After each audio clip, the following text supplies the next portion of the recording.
Hi, I'm Mimi Geerges. The Islamic State has a huge online and media operation. Alberto Fernandez led the effort at the State Department to counter their jihadist propaganda. They have like 40,000, 50,000 Twitter accounts. They did. You guys had 6. Yeah, that's right. If you're a young, idealistic man with propensity to violence, there was nothing that we could offer that would be an alternative to what ISIS was offering. Welcome to the Mimi Geerges Show.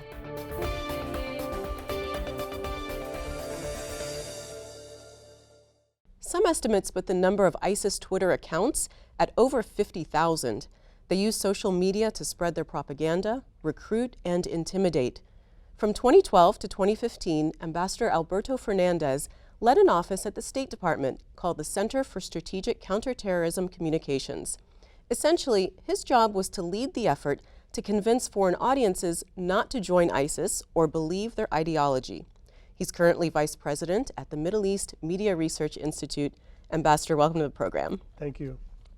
How big of a presence does ISIS have online? Well, compared to other groups, the presence is still huge. The footprint across platforms of ISIS is really large. It's much larger than everyone else. That said, they've declined from their peak period in late 2014, early 2015. They clearly are on a downslide. Are they organized in their media approach, or is it just a bunch of their followers out there tweeting and retweeting? Well, it's both. I mean, they themselves are extremely organized when it comes to media. They prioritize media. They spend a lot of money. Media operators for ISIS get paid more than regular fighters. Each province of ISIS has its own media apparatus, and they're super organized, extremely organized on an institutional level. Aside from that, they have this diffuse, not organized network or swarm of fanboys, of supporters online and social media, which is a kind of a unique thing that they have. So they're both super organized, and they also embrace the chaos of social media at the same time. Because you've called their approach to media and propaganda revolutionary compared to other terrorist groups. Yes, I mean, first of all, what they do in their own production of media traditionally is a lot bigger than everyone else. To give you an example, in the last calendar Hijra year, Islamic year, that they counted media, ISIS produced close to 1,800 videos. That's a lot of videos. That's them themselves producing that, the different states and ISIS Central. They produced them in 8 languages. They produced 50,000 graphics, photographs, banners, posters, all of that stuff. That's a lot of stuff that they produce. That's them. And then they have the supporters, people in the West or in the Middle East, who are basically taking all that stuff and reposting it, repackaging it, placing it all over the place. So isn't the solution then to have Twitter and Facebook and YouTube just take down their accounts or bar their content? Well, yes, that's part of the solution. I mean, I first of all would say that, of course, you cannot confuse media with the content of the media. And ISIS' appeal is not because of its media. ISIS' appeal is because of its message. But leaving that aside, of course, there's a lot more you can do, and you see that now. Social media companies, government, and others have made a concerted effort over the past year to kind of reduce the ISIS footprint in social media, and that has had some success. I mean, the ISIS presence, for example, today on Twitter is a shadow of what it was a year ago. Because Twitter has been taking down their accounts. Twitter has been taking stuff down. Now, what happens is they take stuff down in one place and they go somewhere else. So they've shifted, for example, from Twitter to Telegram, which is this German, Russian site app that ISIS likes to use as well. So they go, it's like whack-a-mole. You stop them here and they go somewhere else. But it's clear that even on Twitter, where they get knocked off and they come back, there's one guy who boasted about having been knocked off 500 times, and he keeps coming back. But a lot of people get discouraged after maybe 50 times or 100 times or 200 times. So the efforts of social media companies and government is actually beginning to have an effect. Now, that doesn't excuse or doesn't get away from the challenge of the message itself. The office that you led was created by Secretary of State Hillary Clinton. Yes. Why did you feel the need to create this office? I think the sense is that there was a feeling in government that that first decade of our war against Salafi jihadists of Al-Qaeda, 2001, 2011, had not been a huge success in the field of propaganda, in the field of messaging. And they sensed one thing, that for the enemy, for Al-Qaeda, media was really important. In fact, Ayman al-Zawahiri said, media is more than half the battle. That's a famous quote that he used actually talking to the head of Al-Qaeda in Iraq at the time. So for them, that was really important. Shouldn't it be really important for us?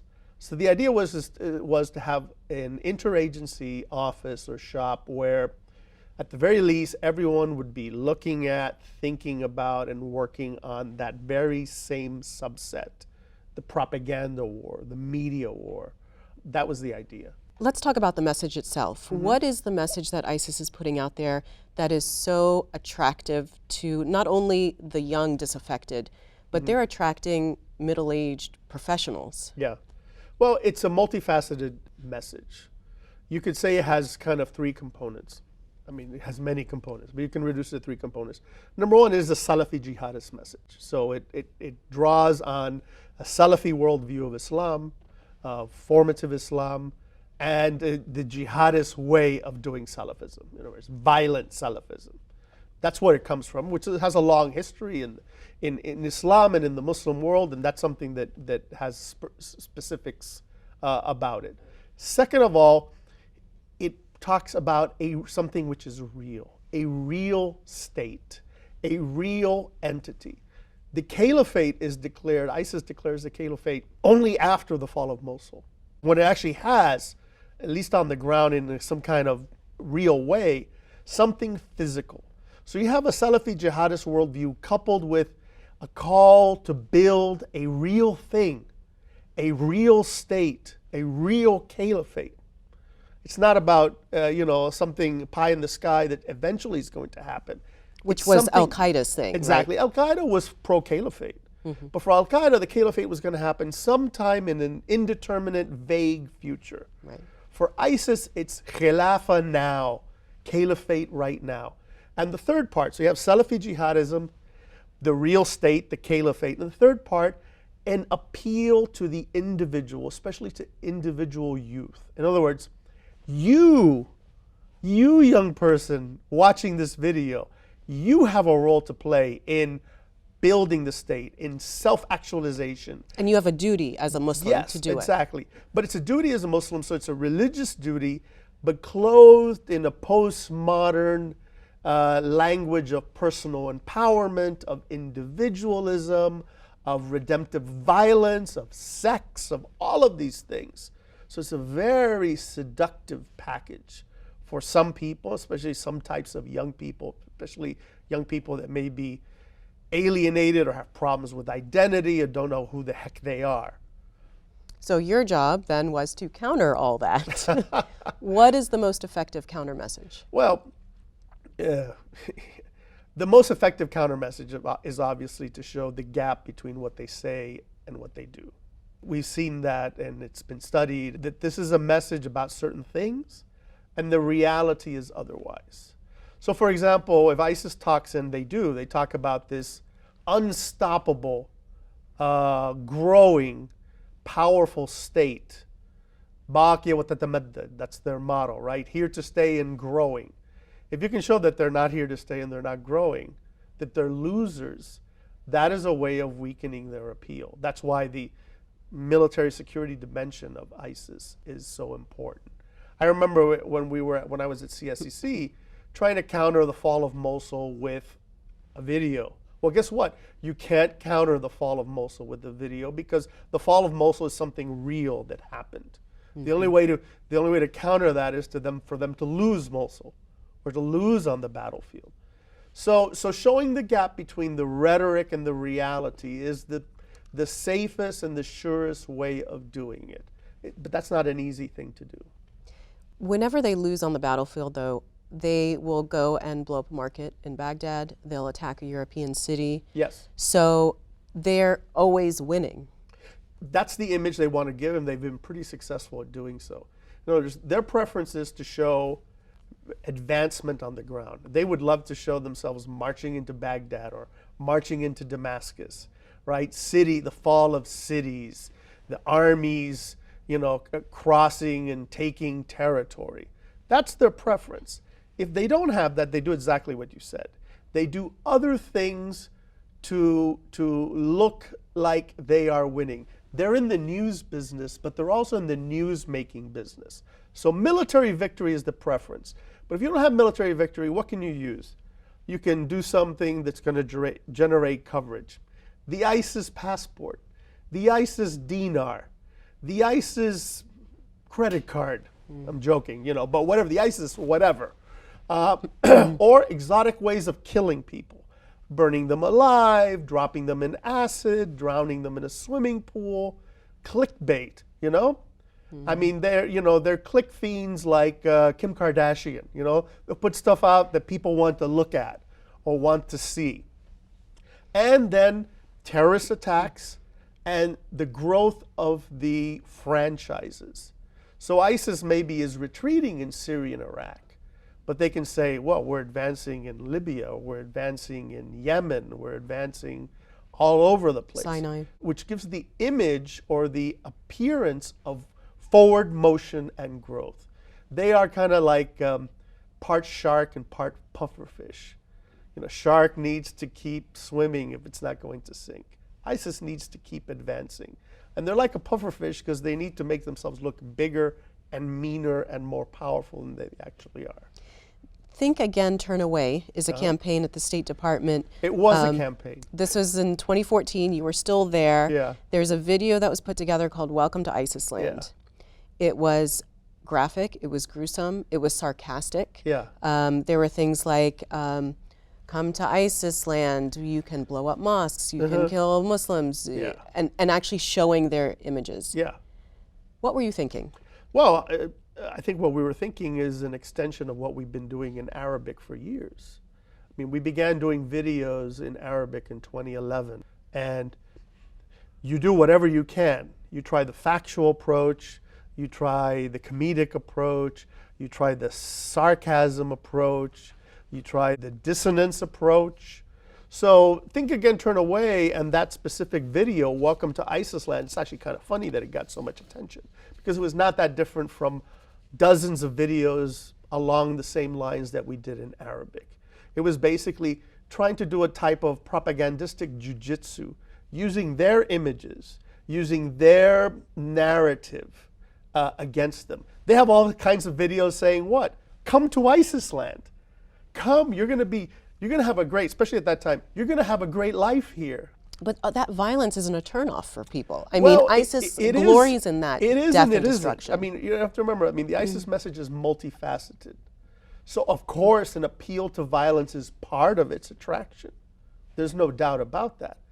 But also remember, these are the guys that put out videos talking about, 5-star jihad, living in nice houses, living large, living well. So it was to counter that kind of appeal. Like, you're going to have a great life here in ISIS land. I mean, I think a lot of the criticism of that video was by people who actually were not familiar with what we'd been doing in Arabic for the past 2 years before, and also not really familiar with the jihadist sphere.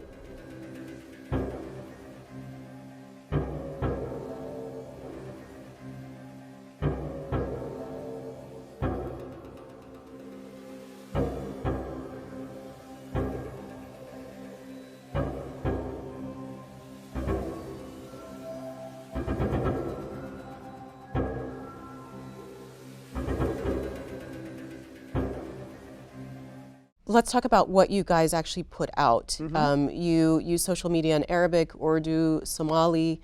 What are you saying?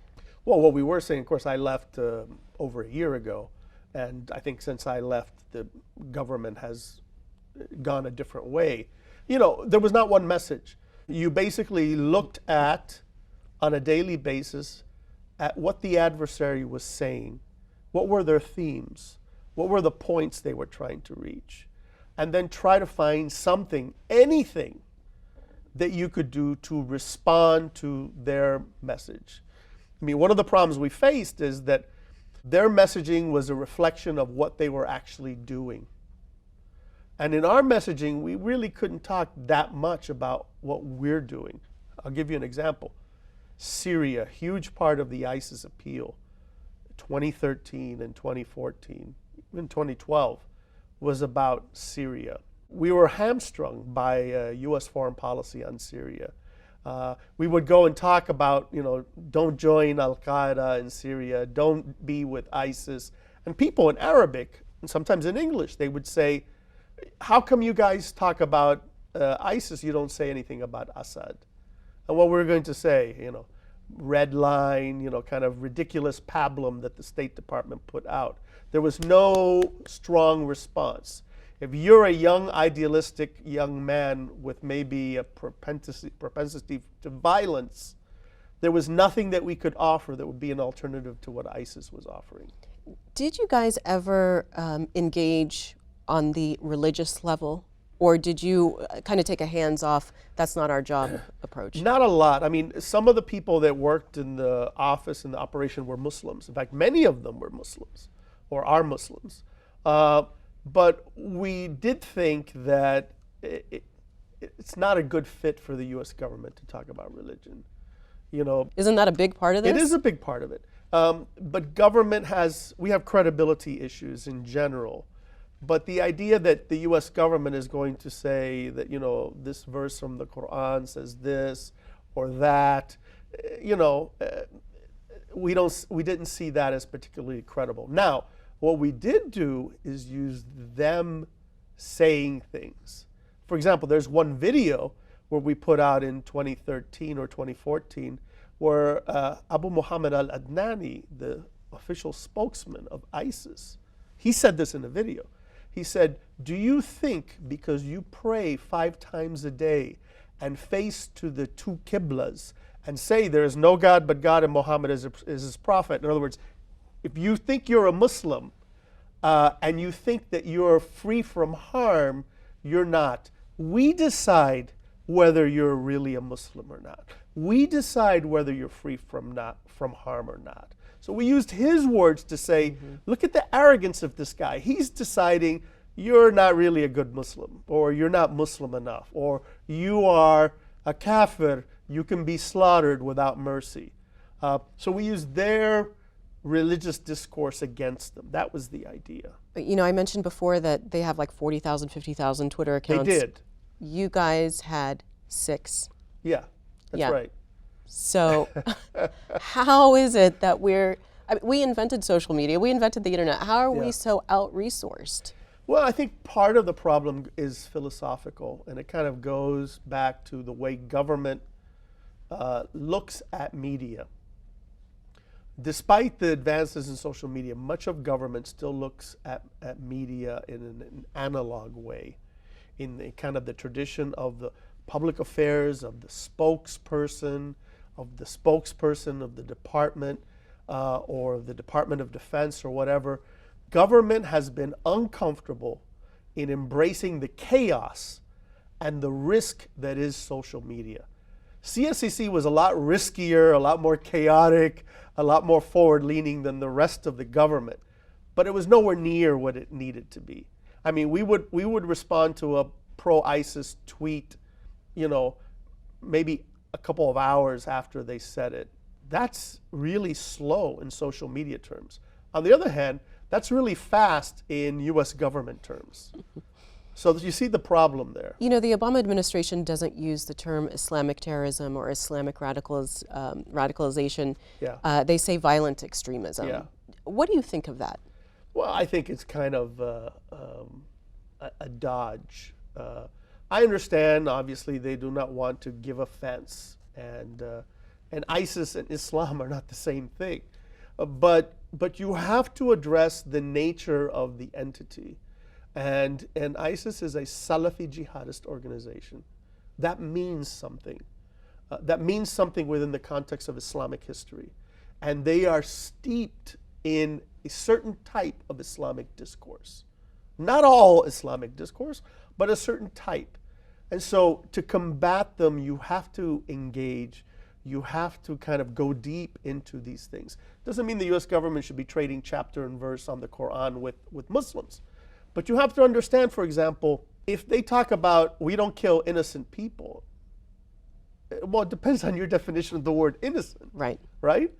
You have to understand the meaning of words like kuffar or taghut or al-wala wal-bara. These are Islamic terms which ISIS uses to mean a specific thing. And so you would be a fool if you didn't understand that. You know, Secretary Kerry always uses the term Daesh. Yes. Which is the Arabic version of ISIS. Yes. What do you think of that? Is that... Well, you know, I was asked, when I was in government, I was asked my opinion about this. And I said, yes, using Daesh was fine. Government didn't do anything. I mean, my idea was that at the beginning, the what to call the organization was not fully formed. But by the time they started calling ISIS Daesh, ISIS was pretty well established. So it was kind of ridiculous for them to adopt it late. I mean, there are examples, analog examples. For example, Hamas. We call Hamas Hamas. Yeah. Hamas means zeal, as you know. We don't call them zeal. Boko Haram means, you know, education is forbidden. We call them Boko Haram. So there are examples, but those are examples of where the term was adopted early and stuck. So by the time the administration started using Daesh, it was an affectation. So let me ask you this, Ambassador, because some people say that it's American foreign policy that's to blame for radicalizing Muslims. The wars in Iraq and Afghanistan, our support for Israel. Yeah. How do you respond to that? Well, first of all, the concept of Salafi jihadism predates all of that. I mean, consider in 1802, a Salafi jihadist army came out of what is now Saudi Arabia and sacked the city of Karbala and put every single Shia, man, woman, and child to the sword. It wasn't because of Israel. It wasn't because of America. It wasn't because of Guantanamo. So there is a Salafi jihadist worldview which predates any of these current political issues. It's a dodge to say that foreign policy is the reason. Foreign policy is a contributing factor, of course. But if you look at what ISIS says about itself and about the world, it's not really about any of those issues. When ISIS released its gold dinar video, you know, it showed the gold dinar. On the back of the gold dinar is what? A map of the world. And they said, the reason there's a map of the world on the back of the gold dinar is because this is the territory that is to be controlled by the Islamic State. The rule of Allah is to be the world. This has nothing to do with any of these current political issues. Does the Center for Strategic Counterterrorism Communication still exist at the State Department? Well, that's a good question for the State Department to answer, not me. They made some changes. They seem to have come up, rebranded it with a new name. As far as I can tell in their kind of confusing messaging, basically what they did is they took a lot of the old stuff that we used to do and repackaged it. I think it's Global Engagement Center now. That's right. Which doesn't have anything to do with terrorism. Exactly. I mean, I guess they thought maybe not mentioning the terrorism word would make it go away. I don't know. If you were back in government, what would you want to be doing? Well, I wouldn't want to be doing what I was doing. Why? I think it was a thankless task. It was an important issue which Secretary Clinton saw as important. Once she left government, a lot of people did not think it was important. Including Secretary Kerry? Less so. And people like Ben Rhodes and others, I think it was just different. There was not the same kind of support that there had been when she was there. So it was, you were making bricks without straw. You were basically addressing a big issue with limited resources. When I began, I had $5 million. In 2012, I had a $5 million budget. And when I left, I had a $5.5 million budget. So it was important work. It was substantive work. but I always felt that I was fighting that battle with one hand, maybe both hands, tied behind my back. So what would you want to do? Well, I would, like I said, I would prefer not to do that. If you're going to do something like that, you have to at least have two things. You have to fully fund the work that you're doing, and you have to be truly empowered. And that means the freedom to tell others what to do, knowing that they're going to do it. I never had that. CSCC could coordinate, which basically meant telling other people some ideas, giving them some suggestions, which then they would ignore. You need to have real power and real authority to tell people to do things that are going to affect the real political world, because propaganda is connected to the world of politics. It's not by itself. It's a reflection of real political decisions. When Secretary Kerry or President Obama say something ridiculous in the Arab Muslim space, it has a propaganda aspect to it. Well, Ambassador, I want to thank you so much for being on the program. Nice talking to you. Thank you. This has been the Mimi Geerges Show. You can connect with us on Facebook, Twitter, and YouTube, and leave me your comments there. Thanks for watching, and I hope you'll join me again next time.